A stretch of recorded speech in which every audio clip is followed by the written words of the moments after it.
নির্বাচন বিঘ্ন করতে চট্টগ্রাম বন্দরকে জিম্মি করে আন্দোলন করা হচ্ছে বলে মন্তব্য করেছেন নৌ পরিবহন উপদেষ্টা শাখাওয়াত হোসেন।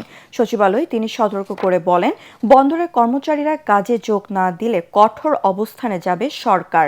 অন্তর্বর্তী সরকারের মেয়াদে নিউ মোরিং কন্টেইনার টার্মিনাল পরিচালনায় ডিপি ওয়ার্ল্ডের সাথে চুক্তি হচ্ছে না বলেও জানান নৌ উপদেষ্টা।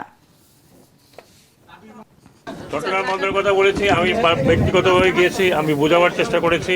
তারা এখন নতুন নতুন দাবি নিয়ে আসছে, যত পলিটিক্যাল দাবির মতো।